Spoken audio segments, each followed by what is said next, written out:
and welcome back to Book and Page. We are still working through The Place of the Lion, and that's my pen on the floor.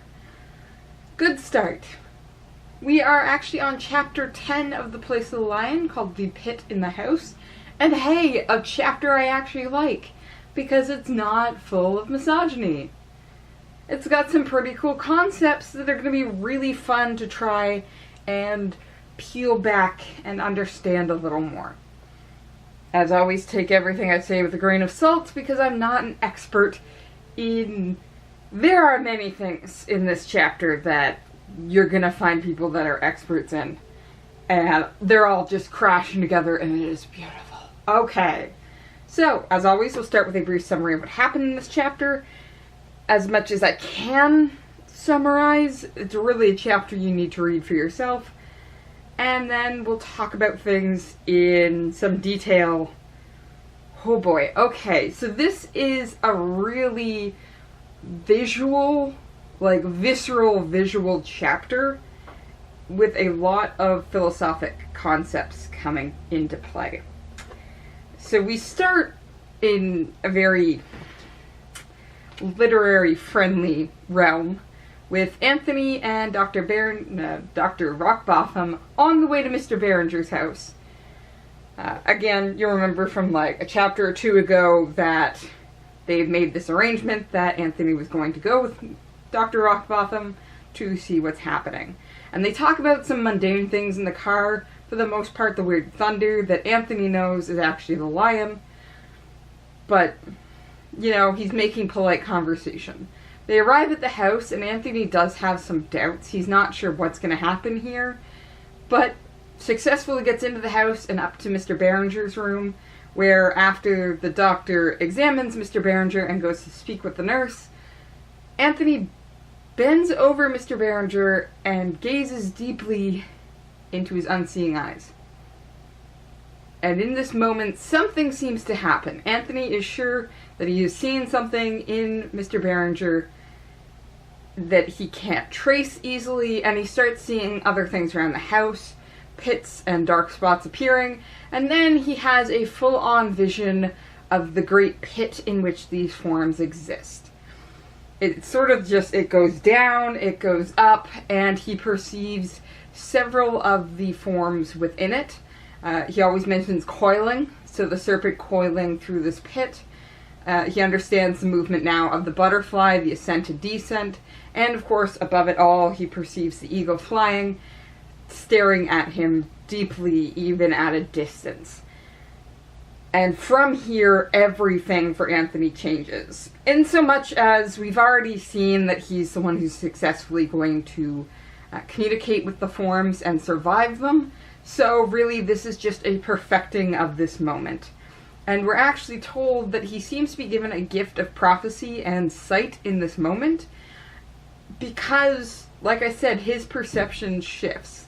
After he completes this vision, he knows that Dr. Rockbotham is speaking to him, but he is not aware of what the doctor is saying and what he's saying in response, but he seems to be able to say the correct things, even though he doesn't know what's happening.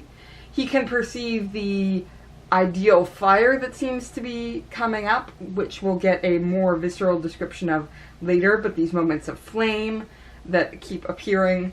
Again, a very almost religious aspect to it, and we are now fully into the religious side of things. This is the angels. He's not really contemplating a secular existence anymore, but we'll get to that. And he doesn't hear the thunder anymore.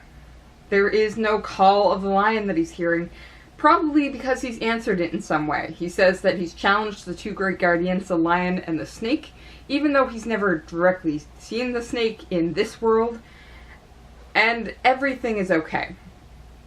From here, he actually takes leave of Dr. Rockbotham, goes home and sleeps for a bit, and then heads to visit Mr. Richardson. They start actually talking about the book again, Anthony trying to explain what he's perceived, because Richardson seems to be the closest in also being able to perceive it, when they are interrupted by Damaris screaming, and Anthony takes off. We then switch perspectives in a sort of weird moment to Richardson trying to follow Anthony and seeing the coming of the ideal horse that Anthony actually mounts, and Richardson has his own visual experience here of the arrival of all the other horses, though it does seem to be a vision, less so than actual horses ascending like the butterfly. So like I said, a very, very visual, idea-filled chapter, which is what I like in this type of book. Not, man's always right and you can threaten you when it's fine.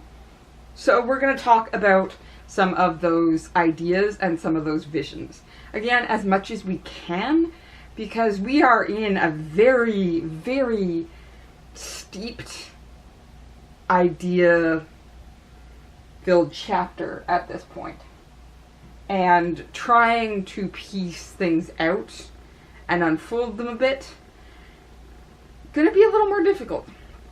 For example, if you have been told that this book is about the Platonic ideals, then the pit that you're visualizing is probably going to be Plato's cave. Oh dear, this is gonna be fun. Okay, so the Cave of Plato is one of his really well-known images that can be found in his Republic. And the Platonic cave is the idea that what we perceive in the world is mere shadows and illusion.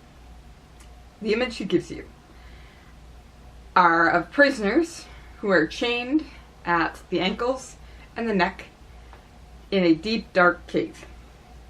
And they're chained facing a wall. They can't move their neck, but they're chained facing a wall, and behind them is a fire. And moving between them and the fire are all these different things. But we don't really know what that is, because all we're seeing as the prisoner in the cave is the shadows the fire then projects onto the wall that we're looking at. We can't look behind us and see the people moving or the fire. We just perceive these shadows.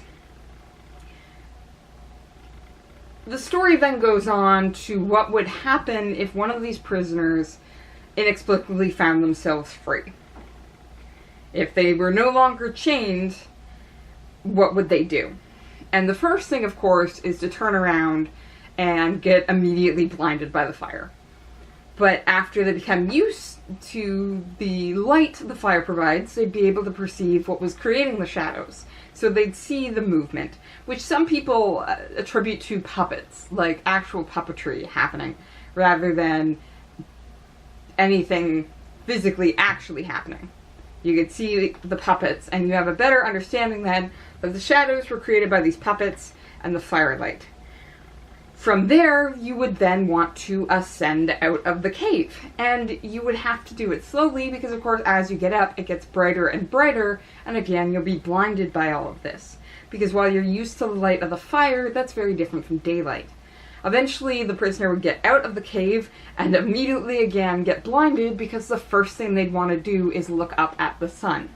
The sun being here Plato's image of full truth. And if you know your health, you never look directly at the sun. So again, Plato says the same thing. The prisoner would immediately have to look away and adjust to the sunlight without looking directly at the sun. So looking at the ground, the shadows that are created then by the sun, and of course the reflection of the sun in something like water. And the idea is that you're slowly gaining truth of the world as you do so. Though the Platonic cave doesn't actually end well, because any prisoner that was freed up to this point would honestly have to think that they were better off than those in the cave, and would be compelled, and usually it is compelled, they wouldn't willfully go back into the cave, but would have to try and free the other prisoners. But the other prisoners would be frightened. This idea that there's any more than the shadows on the wall is a terrifying one. And they would ultimately rip the person to pieces. just to preserve their view of the world. So in this moment, yes, you can definitely see, especially the build up here to the Platonic cave appearing in Mr. Berenger's house. Because we really do have these moments of step-by-step Anthony trying to figure all of this out, of perceiving different levels of truth, him going through the different hypotheses, speaking to different people, and eventually he's had this moment now, we're assuming sort of in the pit itself, where he is directly looking at the sun. And just like in Plato, we're told he can't do that. He comes to the understanding that he is a worldly being and still has to exist in the world itself. So he can't see the full truth in this moment, but he has a much better understanding of what's actually going on around, and so can interact with the horse more directly. He no longer has a fear of the lion. He can look at it without cringing. He doesn't hear the roar and be frightened. And other people haven't responded well to this. How many other prisoners has he attempted to free, mostly being Quentin and Damaris, and not had a positive reaction? Quentin running away and Damaris simply refusing to listen. So that is a possible image we're seeing right now, but it is a secular image. Well, secular insofar as we would probably label it more pagan. You have to remember, of course, that the Greeks did have their own religious sentiment, and Plato...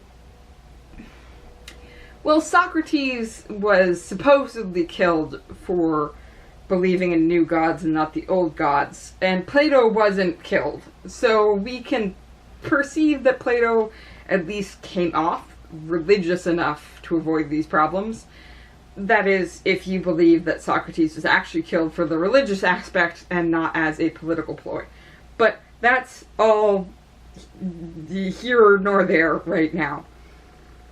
So, a pagan image. Like, there's an understanding of truth, whether or not there are gods existent in the Platonic ideal. It's a different type than God in the Christian sense that is further being invoked here. So the other image that we can definitely pull from here is from Dante's Divine Comedy, because that again is a pit and an ascent up a mountain that results in the heavens and perceiving heavenly truth from there. So again, very similar to the Platonic cave, except of a question of where we exist in it right now. For example, okay, so Dante's Divine Comedy, for those of you who are not aware, is about Dante. It's written by Dante, but there seems to be a separation between Dante the writer and Dante the character. But that separation is real questionable at points. So when I say Dante, I am going to refer to Dante the character. I'll try and specify if I ever have to refer to the author. But Dante one day is walking along in the middle of his life and gets lost in a dark woods where he's attacked by several beasts and eventually ends up descending into hell. This happens because he is actually rescued from these beasts. He's fleeing them, and he's rescued by Virgil appearing. Virgil, the poet who wrote the Aeneid. And Virgil descends with him into hell, and they go through all the layers of hell. There is purgatory, where most of the philosophers that we are speaking about hang out, Plato and Aristotle included, Virgil normally. Those are all the pagans who were before the time of Christ, but had an idea of the truth of the world. But they were before Christ, so they're in hell. But they're in the better part of hell. So again, we do, even in Dante, have a connection between philosophy and religion here. They descend further through all of the sins, and there's just circles of hell. So again, we've got the circles happening. And at the bottom is this weird switch. Because they then end up on Mount Purgatory. But they do this because they find Satan at the bottom of hell, frozen up to his waist. He's suffering just as much as all of these people in hell. He has 3 faces that are constantly chewing big betrayers. There is Judas in one, Brutus and Cassius, the 2 betrayers of Julius Caesar, in the other mouth. And Virgil and Dante climb Satan's legs, and suddenly again the world is switched and they're now climbing out to Mount Purgatory. They then ascend Mount Purgatory, and Mount Purgatory is... Sorry, did I say that the philosophers were in purgatory? They're in, like, the first layer of hell. There's a different word for it, I can't think of what it is. But they ascend Mount Purgatory, where all of the people there are making an effort to work towards the forgiveness of their sins. Like, those in hell don't care. Like, they never asked for forgiveness. They never tried to be better people. Mount Purgatory, they're trying, and eventually they will ascend the mountain to the Garden of Eden, and from there ascend into heaven. And here, Virgil is left behind, and Dante goes forth with the spirit of Beatrice, who shows him then all the circles of heaven, and eventually perceives the light of God. And we can definitely, again, see quite a bit of this, because suddenly in the pit, it makes a lot more sense that Anthony is in the middle of this image, right? He can look down, but he can also look up. Because if we're in the cave, then he should be at the bottom, right? So we do have a difference in where humanity is in this image. Anthony standing in the middle of the pit. The middle also speaking to the fact that he is then becoming more aware of things. So it could be Anthony's at the point of Dante, where he's perceived all the lower levels and purgatory, and is now at the cusp of perceiving the divine levels of heaven, which is fairly cool. And there are other bits that sort of hint at this image being more so than the Platonic cave, because you can see the similarities here, including, for example, Anthony having to go back and complete his work in the world, because in Paradiso, the 3rd book of Dante's Divine Comedy, where he's in heaven and seeing paradise, we are reminded he is in the middle of his life. We're told that at the start of the 1st book, that he was in the middle of his life when he got lost in this dark forest. So Dante does have to go back to his world and complete his work in it. That could be the work of the author Dante then writing the Divine Comedy and spreading this image to other people, which is what Anthony then tries to do. He goes to Richardson and tries again to articulate not necessarily what he saw, but the path to seeing it. Because Dante's Divine Comedy, I hate to say it, absolutely fantastic series. Read it, especially if you like classical literature, but Paradiso falls apart in trying to describe the visual nature of heaven and God. Because again, we have to use human words for these divine images. And Anthony fully says that he cannot articulate to Richardson what he's perceived.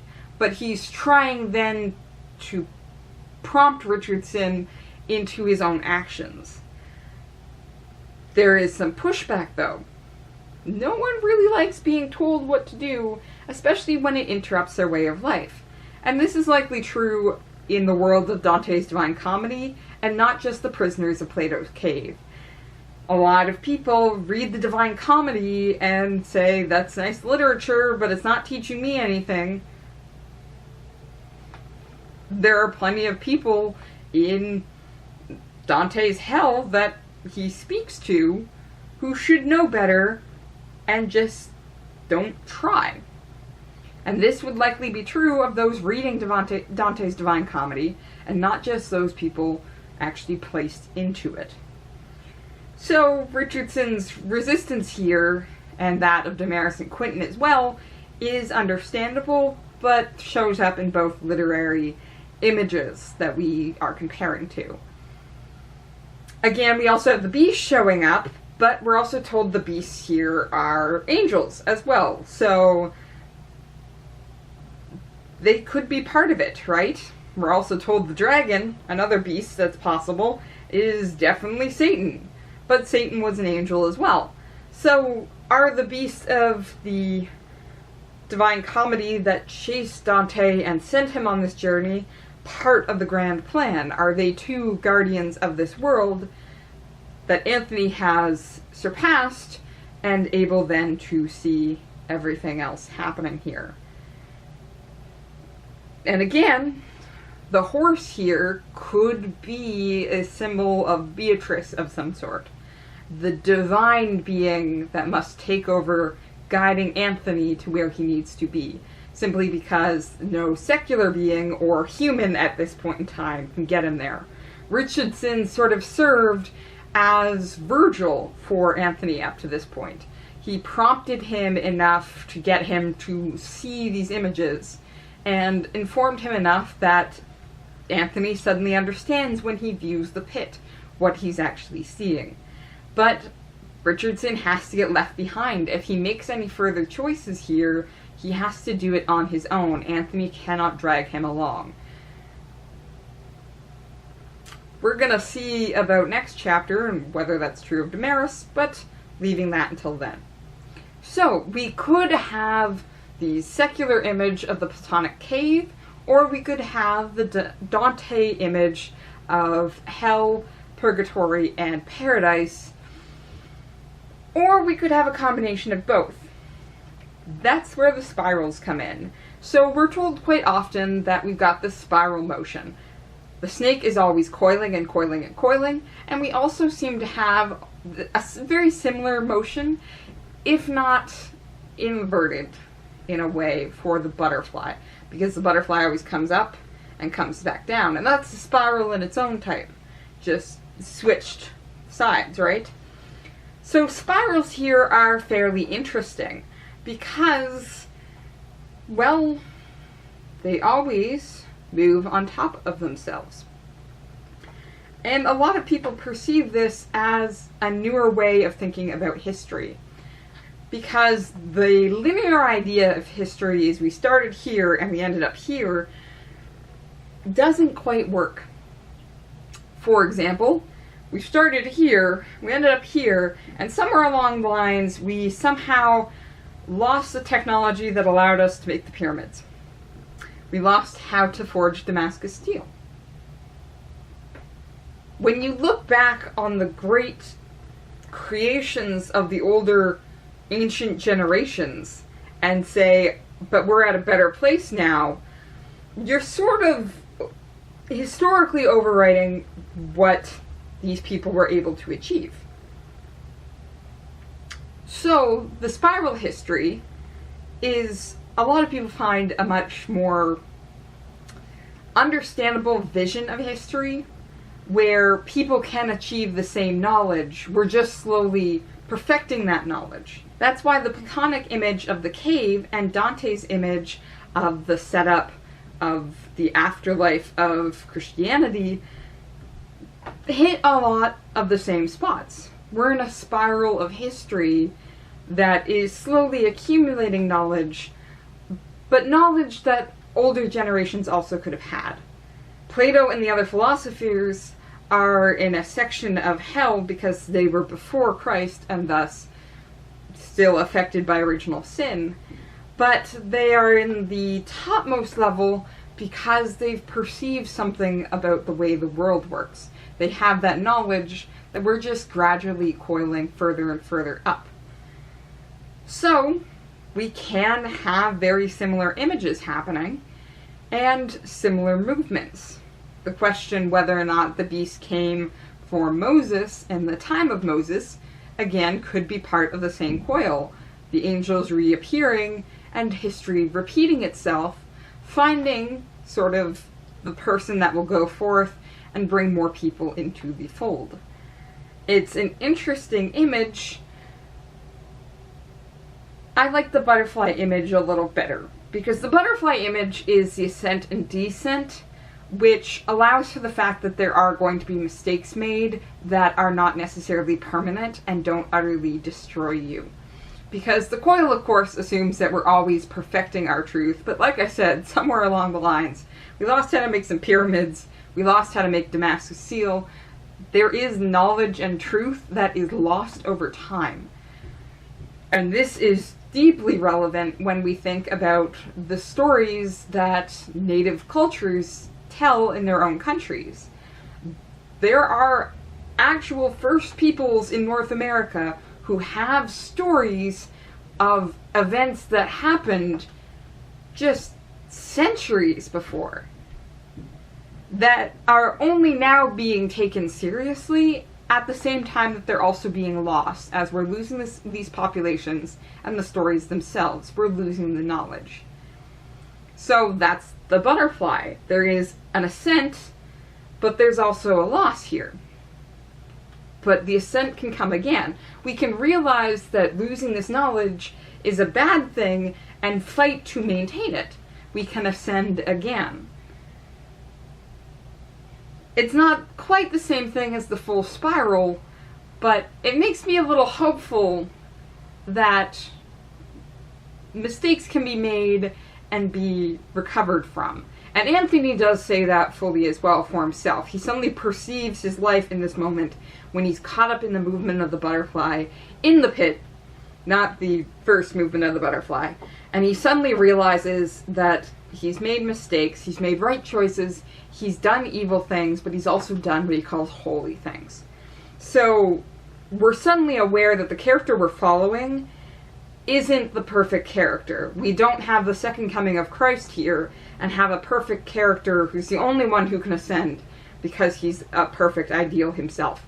No, he is in fact an imperfect human who is now able to perceive that. How self-aware that is, you know me in all the other videos. But we are perceiving that in this moment. He is a human, he is not an angel himself who's been given this position. It is a human. So, like I said, there's just a lot here. Are we looking at the Platonic cave? Are we looking at Dante? Are we looking at spiraling history versus ascent and descent? So, I think I'm going to finish off with two other things. One's probably going to take me... I'm going to try and be quick with it, simply because this video is going to be just the longest of videos if I just keep talking. Because the other two things we do need to mention is Anthony becoming prophetic and the horse. So what I find really interesting is the prophecy here comes back to play a role a couple times in this chapter, and not necessarily when you're told it is. So in perceiving the pit, Anthony's eyes are open to something else, and we're also told again his eyes and ears are closed to other things. He says eyes, but it seems to be a lot of sounds that he's not perceiving anymore. For the example, the conversation between him and Dr. Rockbotham and the thunder that is the lion. His eyes are open then, he perceives the flames as they first start appearing in Mr. Berenger's home. And of course the pit and the other creations from that. But the other change we're told is a spark of prophecy sort of enters him. And this is spoken to directly when he's talking to Mr. Richardson, and he suddenly stops and says, "Open the window." And we're told it wasn't a command or a request to Mr. Richardson, it was as if Anthony was telling him just a thing he was going to do. That's a moment of prophecy. Anthony is saying to Richardson, you're going to open that window. Not because I've asked you to, but because it's a thing you are going to do. And directly, Anthony saying open the window seems to be prophesizing then the scream of Damaris coming. And whether or not he can actually hear it, or again, he's hearing things that are beyond other people's scope right now. Also part of the prophecy. But the other interesting thing is Anthony actually prophesies the coming of the horse. Because prior to this point, we've had the lion mentioned, we've had the snake mentioned, we've had the butterfly mentioned, and we've had the eagle mentioned. We've now perceived the fire has appeared, but we've also had two other animals now be mentioned as well. We've had the horse mentioned twice, I think. Anthony actually mentions the speed of the horse before he's even aware, in any sense, whether or not he's read it or not, that one of the circles is of the horse. He just perceives the lion, the snake, the eagle, and the horse. So a fantastic moment of perception there. And he mentions it again as they're reading from the book. And he mentions it along with the lamb, which is a very interesting one to mention, because we've been told the sheep are out, just acting normally. The lamb, of course, should bring to mind Jesus for us, the Lamb of God. Trying to see if I can find it. Yeah. And felt the flickers of prophecy pass through him of the things of knowledge that were to be. So suddenly, he becomes very aware of moments, including the fact that the horse is then going to appear, and that he is going to be able to not only perceive the horse, but interact with it. And the horse is sort of an interesting one, because we suddenly have a coming together of other images of the horse that is a little different. The butterfly and the lion just sort of sucked in their other images and banished them from the world. But with the horse, we're sort of told it's something different happening. Let's see if I can... Here we go. Okay. So, Anthony has gone running off down the street, Richardson following him to a point, only to perceive a horse break off from the cart it's attached to and start growing. The frightened driver, cursing, began to clamber out of the cart. As he did so, he saw a young man running down the street at tremendous speed. This is Anthony. And shouted at him to get hold of the horse's head. The young man swerved, apparently to obey, came upon the horse, leapt with the full force of his run, and with one hand on its neck so sat astride. The driver, halfway between his seat and the ground, cried out again with greater oaths and fell gapingly silent. For the young man now settled himself, turned the horse with his heel, and both against the sinking sun faced the terrified man. They were, he dimly realized, startlingly magnificent. They loomed before him, and then the horse was in motion, and they were both flying down the street. From the corner, Richardson, standing still, watched them go, seeing for the first time in this new world of appearances the union of high powers for high ends. So again, Anthony has been perfected within the pit, and has then united with the horse, not for his own ends, but for greater ends. Where they were going he could not tell, but they went with glory scattered about them, and the noise of music. So again, the horse is an angelic form. The glory of God and the music of heaven are about these two as they go. There seemed to him, as he watched, to be not one horse, but many horses charging away from him down the street.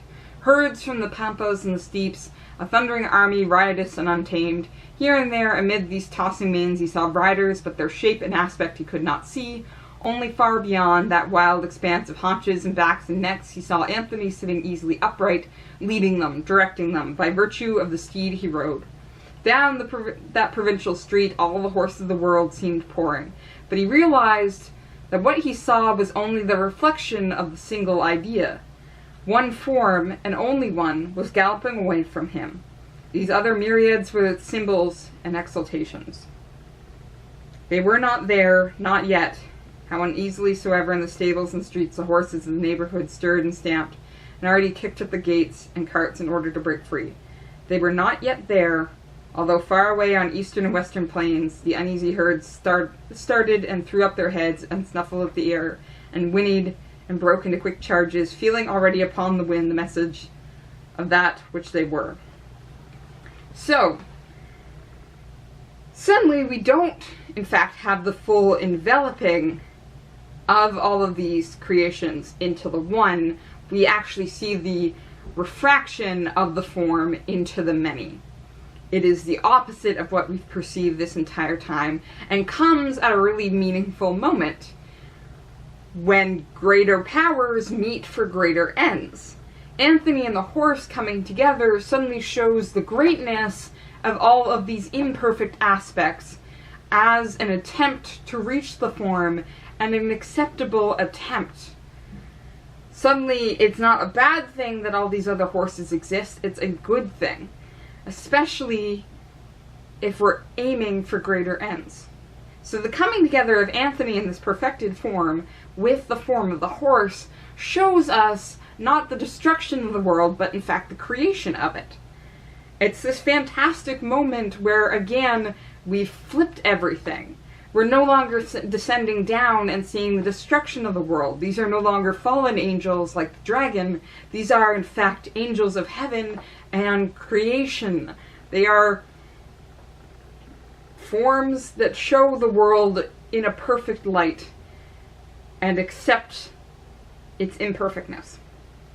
We are not, in fact, enveloping all the horses, though we do see this movement, the horses suddenly becoming aware of the perfection of them existing in the world, but they are not subtracted from the world because of it.